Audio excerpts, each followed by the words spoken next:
Hey class, this is me going over the study guide for your test that you guys have on Wednesday. So this is the answers for 4A, and this is my fifth period, which is course 3. This is a 7th and 8th grade course. All right, with Mr. Beavers. All right, so basically how this is going to go, I'm just going to go over all 20 questions. And if you guys have any questions, you're more than welcome to comment below or just wait to see me in class tomorrow. All right, so I'm just going to start off with number one. Number one, it says, Jewel bought home 4 gallons of milk. How many quarts is in 4 gallons of milk? Well, in order to do this problem, you guys have to know your conversions. Conversions is extremely important and it will not go away. So in this problem, we know that 4 quarts equals 1 gallon. All right, and I'm going to start abbreviating from here on out. So quart is written like that and gallon is written like that.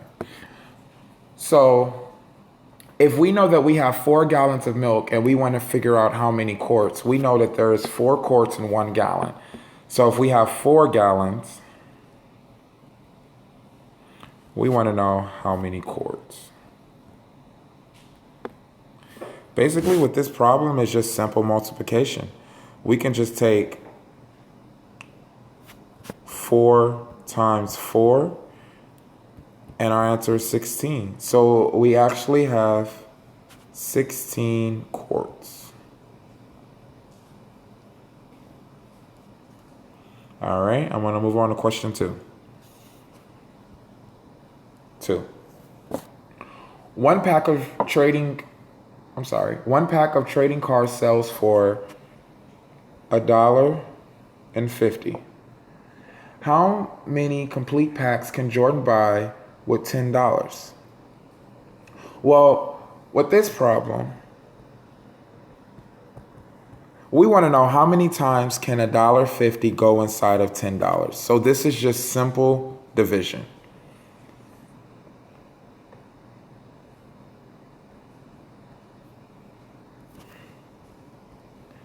I always say with these problems, let's worry about the decimal at the end. We can figure that part out at the end. So if we have $1.50, how many times can $1.50 go into $10?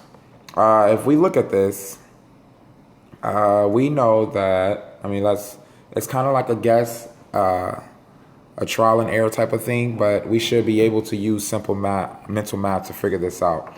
We should know that $1.50 times 2 equals $3. So if we know that, we know that $1.50 times 4 equals $6. We still got some room left. We can keep going. Let's go to $6. $1.50 times 6. 0, 0. That's $9, right? $9. If I add another $1.50 to this $9, I now have $10.50, which is over our amount. So for this problem, it is $6. The answer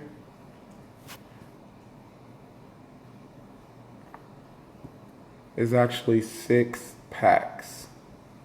Sorry, not dollars. 6 packs. Let me erase that. I don't want to confuse you guys. All right, I'm going to move on to question 3. It says Shauna ran 3 miles in 24 hours. What was her average rate in minutes per mile? Well, the good thing about this problem is that it says average rate, which means that we can assume that she stayed the same. So if we know that she ran 3 miles in 24 minutes, we can just divide to figure this out. So we can say 24 divided by 3, and we know that's 8. But we need to make sure we label. So it's actually 8 minutes per mile. All right, let's move on to question 4.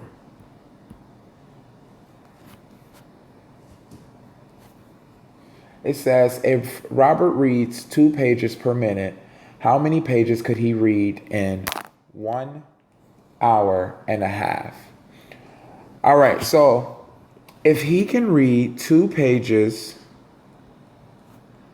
per minute, we want to know how many pages can he read in 1 hour and a half minutes. This problem makes you think a little bit, because we have to know how many minutes is in an hour. And we know that in 1 hour equals 60 minutes, correct? So if we know that he can read 2 pages per minute, we can take 60 times 2. When we take 60 times 2, we get 120. Now, that just covers 1 hour. We still have half an hour left. And half an hour is 30 minutes. So we also got to take 30 times 2, which gives us 60. So now that we know how long it took him to do it, an hour, and then how long it took him to do half an hour, we can take 120 plus 60, which give us 180. So the answer is 180 pages per minute. Question 5. It says, list all the prime numbers between 10 and 20. Now, a prime number is a number that can only be multiplied by itself and 1. So we want to know all the prime numbers between 10 and 20. Now, this is something that you guys are just going to have to know. This is, learning your multiplication facts, learning your prime factorization. And in that, we have 11, 13, 17, 19. 6. 6 is a little difficult in the sense that it's nice if there's graph paper, but it's fine because we can make our own graph. All right, so what I'm doing now is I'm making a graph.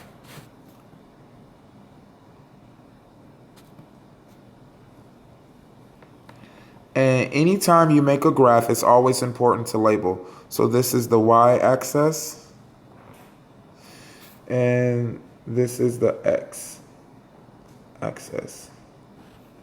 All right, so it says, what is the perimeter of a rectangle with the vertex at 3, 2? So the first thing I'm going to do is, I'm going to change the color for you guys. I'm going to make it blue. The first thing I'm going to do is I'm going to go to the x-axis.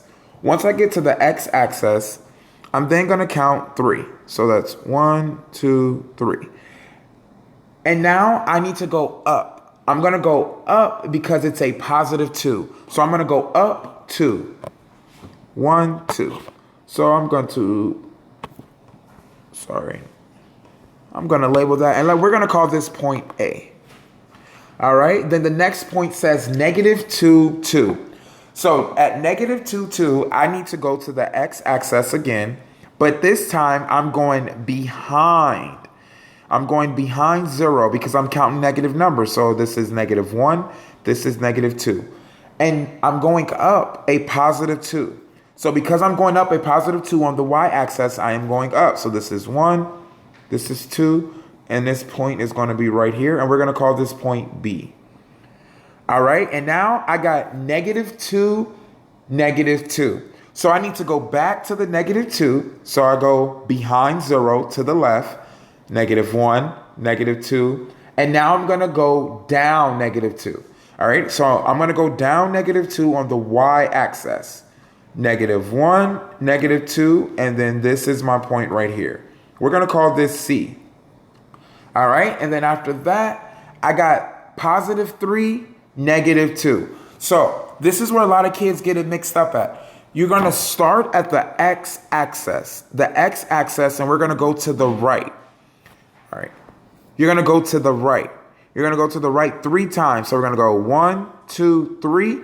And then we're going to go down -2 on the y-axis. So 1, 2.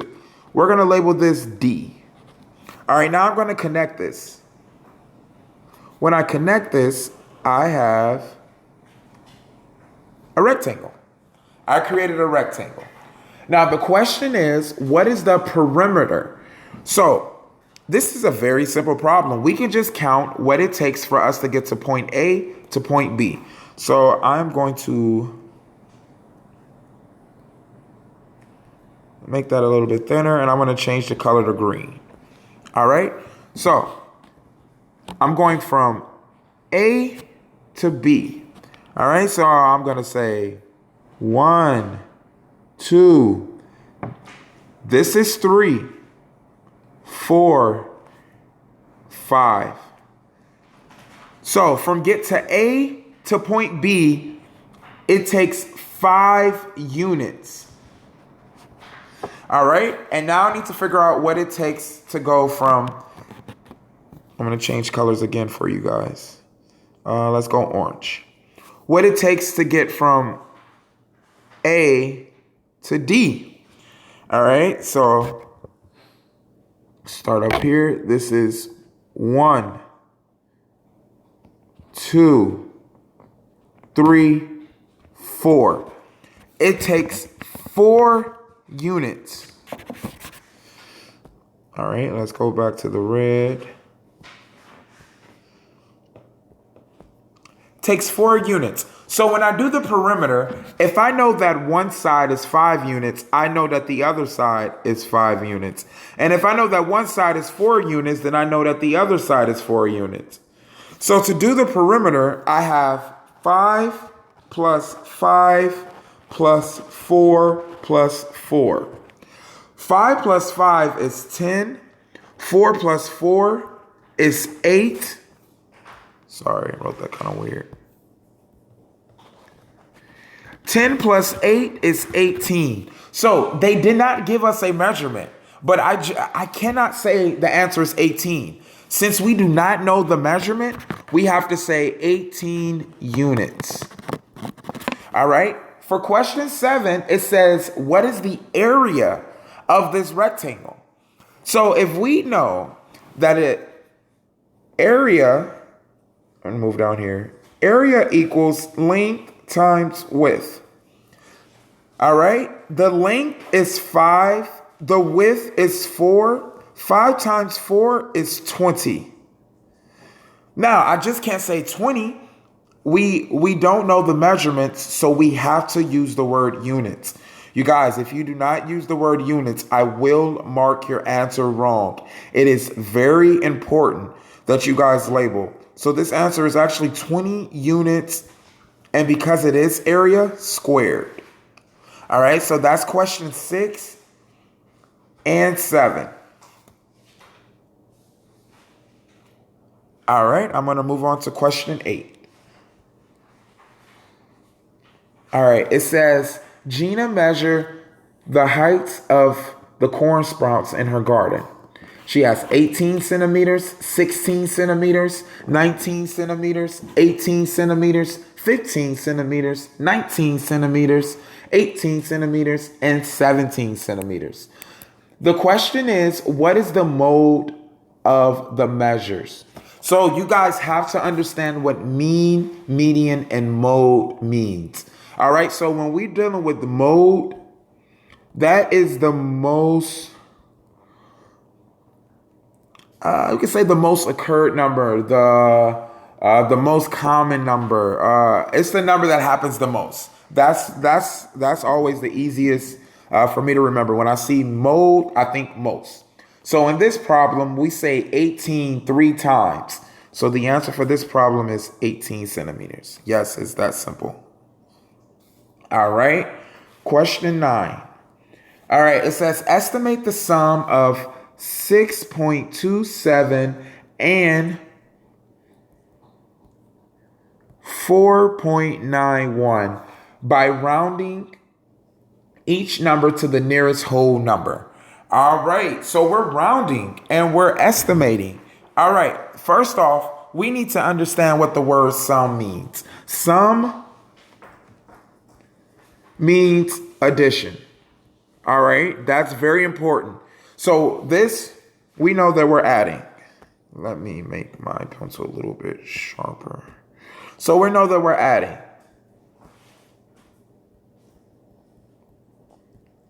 However, we need to estimate. And by estimating, we have to round. So we have to round to the nearest whole number. So I'm going to change this to blue.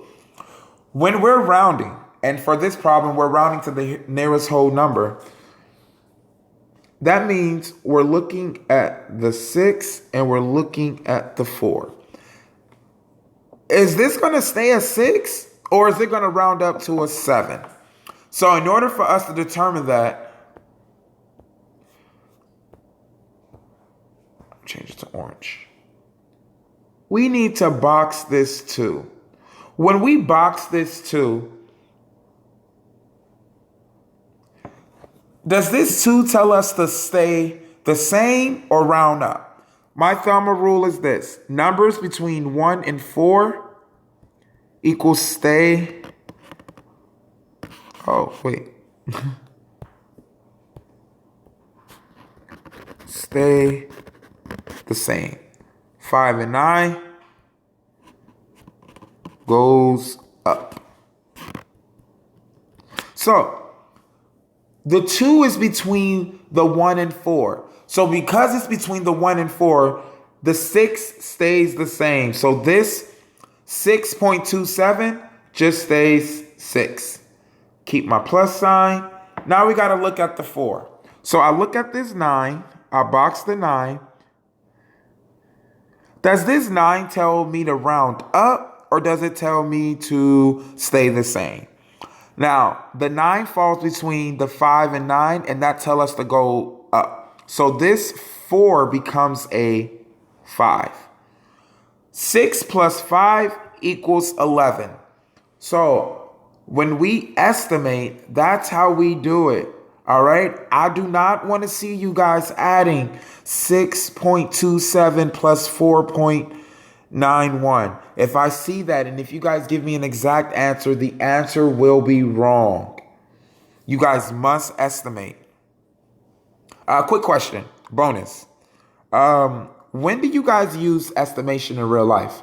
When do you guys think that we use estimation in real life? I want you guys to comment and tell me when we use estimation in real life. Give me a real life example. Anybody who comments, you guys will get extra credit points. Anybody who comments will get extra credit points. Thank you. All right, let's move on. Question 10. All right, I guess I'm sticking with orange. It says Hector slept for 8 hours. 8 hours is what fraction of the day? In order to do this, we have to know how many hours is in a day. 1 day equals 24 hours. And Hector slept 8 out of the 24 hours. Now, that answer is correct, but if you give me that answer, I'm going to mark it half. I'm going to take away half credit because this answer can be reduced. What can we reduce this answer to? Now,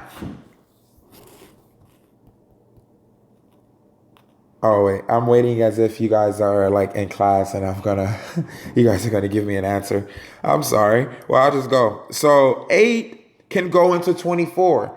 8 goes into 24 how many times? 3. Yes, both these numbers can be reduced by 8. So the answer is 1/3. Hector slept 1/3 of the day. All right, let's move along. You guys, we're doing just fine. Question 11. All right, it says write a fraction equivalent to 3/5. All right, with the denominator of 100. So equivalent. If we don't know what equivalent means, then we automatically don't understand this problem. This is why it's important for us to do our vocabulary and to understand our vocabulary. If we do not understand our vocabulary, then, you guys don't know what you're doing. Equivalent is another word for equal, all right? Equivalent, equal, see how that works? So, if we want our denominator to equal 100, we have 3/5 equals 100, and we don't know that number. 5 times what equals 100? If we don't know that, we can just divide. So let's take 100 divided by 5. Goes into there 2, that's 10, 0, bring down the 0, goes into there 0, 0, bam. So 5 times 20 equals 100. All right. So anything that I do to the denominator, I must do to the numerator. And anything I do to the numerator, I must do to the denominator. So 20 times 3. 3 times 0 is 0. 3 times 2 is 6. So our answer is 60 over 100. All right, question 12. You guys, we're almost done. Question 12. It says the sales tax rate is 8%. Find 8% of $27.50. Now, this problem is actually easy. When we're doing sales tax and we're finding the rate, all we're doing is multiplication. You guys, this goes back to knowing story problems. Of is a key word for multiplication. When you guys see of, more than likely, the problem will be a multiplication problem. So, how do we write 8% in a decimal? That is the question of the day. How do we write 8% in a decimal? Most kids just write 0.8, but that is not the case. 0.8 actually equals 80%. We don't want that. 8% in a decimal is actually 0.08. That's extremely important. So in this problem, you guys can use your calculators and you can do $27.50 times 0.08. And when you do that, I can just do it. 8 times 0 is 0. 8 times 5 is 40, which is 0. I'm going to carry my 4 up there. 8 times 7 is 28, plus 2 is 32. So I'm going to put my 2 right here, my 3 right there. 2 times 8 is 16, plus 3 is 19.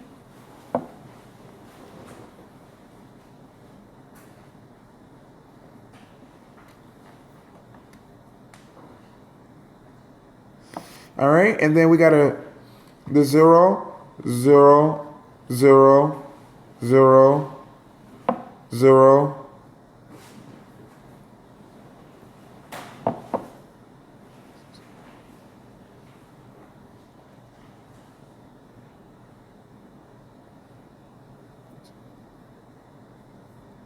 Hold on, you guys. I'm just checking my math here.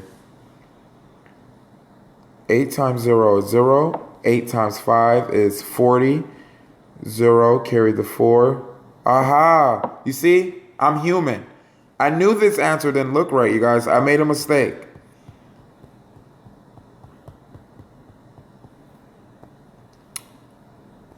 I knew the answer didn't look right. Something was funny.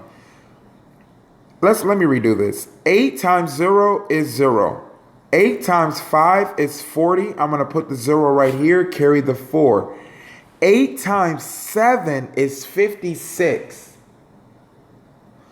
Plus 4, it's 60.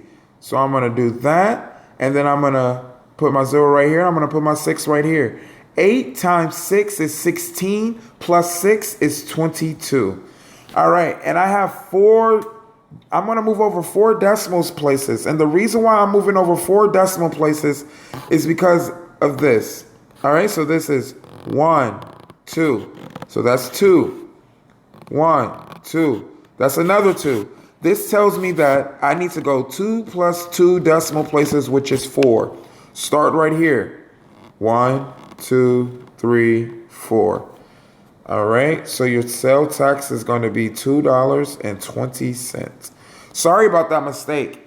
If you guys come into class and tell me which number that I made a mistake on and what was my mistake, I'll give you guys extra credit.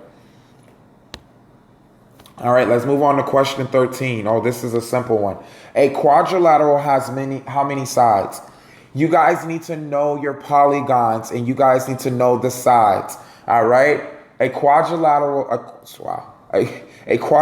has 4 sides. All right, quad is 4. All right, bonus question. How many sides?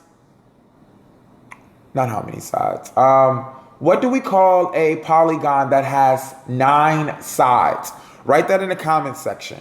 What do we call a polygon that has 9 sides? Write that in the comment section. I want to see if you guys know that. All right. Oh, so the answer is 4. Question 14. We're almost done. Which of the following numbers is irrational? So we have A, 0, B, 3/7, C, -10, D, square root of 2. So let me tell you guys what a irrational number is. An irrational number can't be expressed as a rational between 2 numbers and can't be written as a simple fraction because there is not an infinite number of numbers when written as a decimal. Instead, the numbers in the decimal goes on forever. Mr. Beavers, what does that mean? You sound like some guy who went to college and who's extremely smart. Mr. Beavers, I'm in the 6th, 7th, 8th grade. Can you help me out and tell me what that means? I know, I understand. I was your age, and that sounds like jibber jabber to me too. So I'm going to make this easier for you guys. We have real numbers and we have rational. We have real numbers, rational numbers, integers, whole numbers, and irrational numbers. So I'm going to make a picture. I'm going to start off with this. We're going to call this whole numbers. I'm just going to write whole. Whole numbers is 5, 8 over 2, because 8 divided by 2 is 4, 0. All right, I'm going to change the color, and I'm going to go blue. Then we have integers, right? So integers. Integers. That's negative numbers. -3, -8 fourths, -6/3. Those are integers. Then after that, we have another one. Let's go green, my favorite color. And we have real numbers. All right, so real numbers, we have 7/8, 1/3, maybe 0.2 repeated, 0.79. Those are real numbers. And then we have, those are like rational numbers, real numbers. And then we have, so I'm going to call this rational numbers. And then we have irrational numbers. So irrational numbers, we're going to do purple, second favorite color. Irrational numbers, we have, let's say, let's go irrational numbers. We have the square root of 8. You know, because that's not a perfect square. We have the square root of 1.6, negative square root 11. All right, those are irrational numbers. All right, so in this problem, the answer is D. I would advise you guys to take this down as notes because this will really help you guys out. 15. What is the area of this triangle? All right, first off, I want you guys to comment and tell me what type of triangle this is. I have 10 centimeters, 6 centimeters, 8 centimeters. All right, so in order for us to find an area, we have to know the formula. The area for a function, of a triangle is 1/2 base times height. So 1/2, the base is at the bottom, is your 8. So I have 1/2, 8 times the height, which is 6.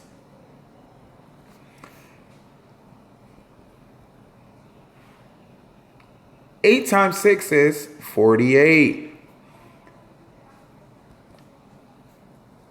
48 divided by 2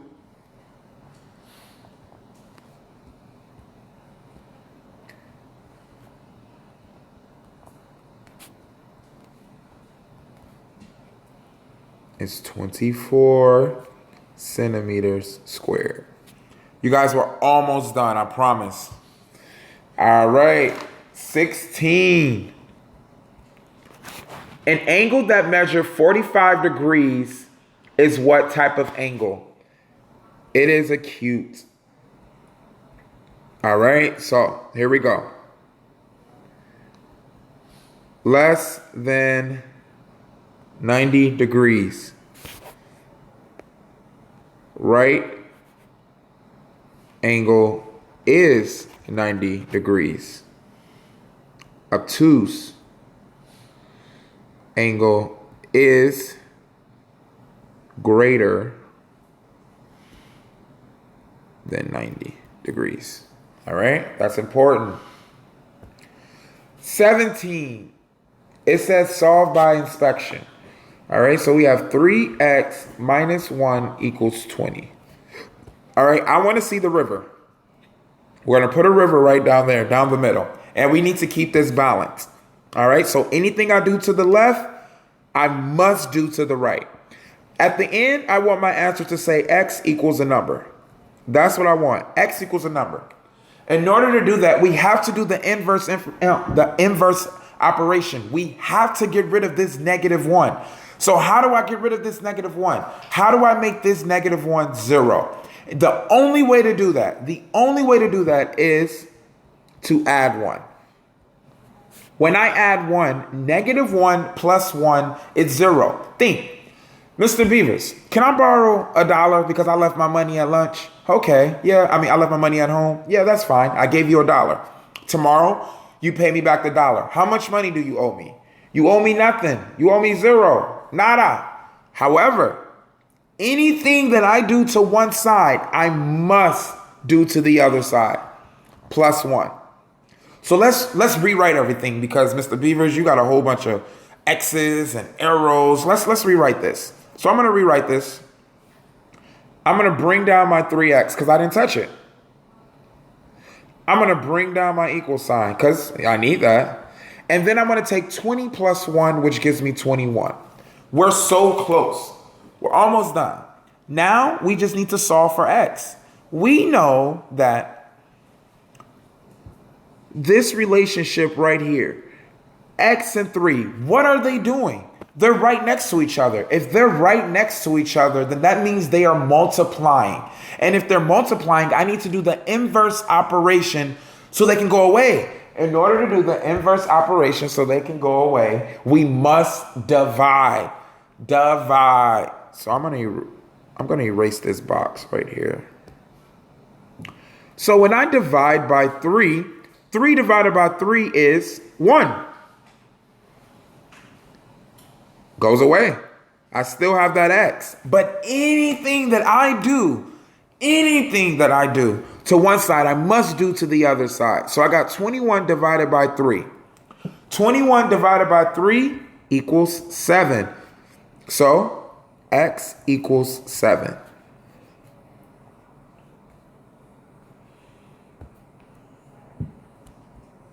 All right, 18. I have 3x, y, x, y, x, y, x. And it says write in exponential form. All right, you guys remember what I told you? The one that has the highest exponent number, you need to write first. So first we're going to write the base number. This is our base number. So first we're going to write 3. Then next, let's count how many x's we have. 1, 2, 3, 4. So we have 4 x's. Now let's count how many y's we have. 1, 2, 3. We have 3 y's. So how we will write this problem, x is higher. So we say x to the 4, y to the 3rd. That's the answer. You got 2 more, we're done. 19. 4 squared minus 60 minus the square root of 64. Oh my gosh, Mr. Beavers, that looks so hard. Where do I start off? All right, so really we're just going to simplify this expression. 4 squared is the same thing as 4 times 4. 4 times 4 is 16. All right. We keep our minus sign. Now we need to figure out the square root of 64. This goes back into us knowing our perfect squares and knowing multiplication. Look, everything in math repeats itself. All right. Everything in math repeats itself. Math is like a stepping stone. You learn one thing and then bam, you find out that was like, oh, that goes hand in hand. So the perfect square. All right, this is the same thing as learning the perfect squares and square roots. So we know that 8 times 8 equals 64. So I can bring 8 out of this. 16 minus 8 is 8. That's our answer. It's that simple. All right, and finally, 20. 5, 6 minus 1/4. In order to do this problem, we have to have the same common denominator.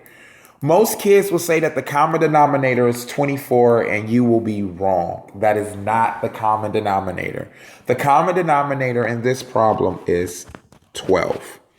All right? I can take 3 times 4 to get 12, and I can take 2 times 6 to get 12. So I'm going to rewrite this over for you guys. 5 times 2, 6 times 2 equals 10 twelfths. 1 times 4 and 4 times 3 equals 4 twelfths.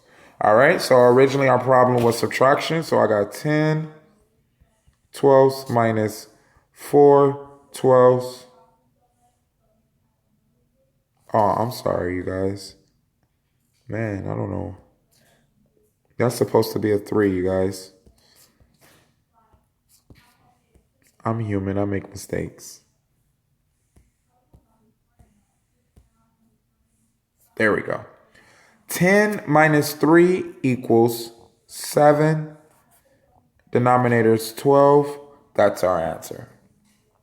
All right, so if you guys have any questions, any concerns, anything like that, feel free to just comment below and let me know.